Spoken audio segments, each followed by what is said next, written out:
Draupadi part 2 இந்த படம் வந்து பார்த்தேன். தேட்டரில் உட்காந்தாங்க, 3 பேர் தான் உட்காந்தாங்க. படத்தை போயிட்டு ரொம்ப தான் பில்டப் கொடுக்குறா மோகன்ஜி. படத்தில் உட்காந்தா வெறும் மத அரசியலையும் வெறுப்பு அரசியலையும் ஒரு சங்கீதமான படத்தை தான் எடுத்திருக்காரு மோகன்ஜி. இந்த படத்தை கதைக்குள்ளே போகும். படத்தை ஆரம்பத்தில் வந்து ஹீரோட சித்தப்பா நிலங்களை விற்கிறதுக்காக வக்பு வாரியம் நம்ம நிலத்தை எடுத்துன்னு சொல்லி ஹீரோட்ட சொல்கிறாரு. ஹீரோ வந்து அது வந்து ஊர் தலைவர்கிட்ட போய் கேட்க போகிறாரு. அதோட அந்த காட்சி முடிஞ்சிச்சு. அடுத்த காட்சி என்னென்னா பார்த்திங்கன்னா, நம்ம ஹீரோயின் இன்ட்ரடக்ஷன். நம்ம ஊரில் வந்து கோயிலில் வந்து க்ளீன் பண்ணுறதுக்காக கம்போடியிலேருந்து ஒரு அக்கா தான் 2 பேர் வராங்க. அவங்க பாடஞ்சு கட்டத்துக்குள்ளே போகிறாங்க. திடீர்னு வந்து அவரோட சிஸ்டர் வந்து சொல்கிறாங்க, எங்கள் அக்காவுக்கு ஏதோ பிரம்ம பிடிச்சி போச்சு, போய் பார்க்க போகிறாங்க. அங்கே வந்து ஹீரோவை பார்த்து நம்ம ஹீரோயின் சொல்கிறாங்க, இதுதான் என்னோடய கணவர், நம்ம 3 ஜென்மத்தில் நம்ம கணவன் மணியாக வாழ்ந்தோம் அப்படி சொல்லி 700 வருஷத்துக்கு முன்னாடி டைம் ட்ராவல் பண்ணி போகிறாங்க.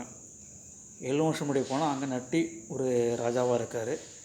நட்டி வந்து படைத்தளபதியாக நம்ம இவர் இருக்கார், நம்ம ஹீரோ இருக்கார். ஹீரோயின் பார்த்திங்கன்னா நட்டியோட படைத்தளபதி இருந்தால் ஒருத்தரோட பொண்ணு தான் ஹீரோயின். இவங்க 2 பேரையும் நம்ம நட்டி கல்யாணம் வைக்கிறாரு. இவங்க 2 பேரும் குழந்தை போகிற சமயத்தில் நம்ம ராஜாவை சுல்தான்கள் வந்து தூக்கிட்டு போயிட்டாங்க. தூக்கிட்டு போய்ட்டு கொலை பண்ணிடுறாங்க. கொலை பண்ணிவிட்டு நம்ம ஹீரோ அந்த ராஜாவை மீட்டெடுக்க முடியாமல் தற்கொலை பண்ணிக்கு போகிறாரு. தற்கொலை இப்போ இந்த விஷயத்தில் ஹீரோகிட்ட பேச மறுக்காமல் ஹீரோயின் எதிரியாக பார்த்து அவங்களும் குழந்தை கண்ணில் காட்டாமல் அப்படியே இருக்காங்க. ஹீரோ அந்த அரசரோட மகனை கொண்டு வந்து அரசியலில் உட்கார வச்சு அரசரை காப்பாற்ற முடியல. அதோட அவர் தற்கொலை பண்ணி இறந்துடாது. இதப்புறம் பார்த்திங்கன்னா நம்ம சுல்தான்களை வந்து ஹீரோயின் மேலே வந்து அவங்க ஆசைப்படுறாங்க. அதனால் வந்து ஹீரோயினை அங்கே சுல்தானுக்கு எடுத்து போகிறாங்க.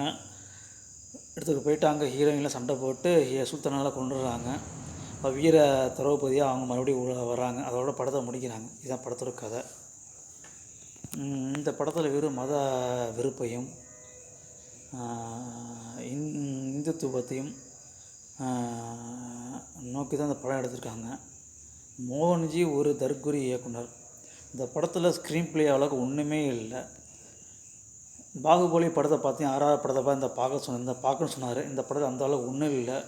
இந்த படத்தில் அந்த 700 வருஷம் முன்னாடி காமிச்ச அந்த வரலாறு ரொம்ப இதாக இருக்குது, மேம்போத்தனமாக இருக்குது. மேக்கிங் நல்லா இல்லை, சிசிடிவி ஒர்க் எதுவுமே நல்லா இல்லை. இந்த மொத்தத்தில் இந்த படம் படமாகாமல் இல்லை. இந்த படம் ஏன் எடுத்துன்னு சொல்லி மோகன்ஜிக்கே தெரியல. எதுக்கு மோகன்ஜி திரௌபதி பார்ட்டுன்னு எதுக்கு தலைப்பச்சான்னு தெரில. மொத்தத்தில் படம் எப்படி இருக்குன்னா, இது ஒரு படம்னு எடுத்து போட்டு வெளியில் வைக்கலாம்னு தெரியுன்னா மோகன்ஜி.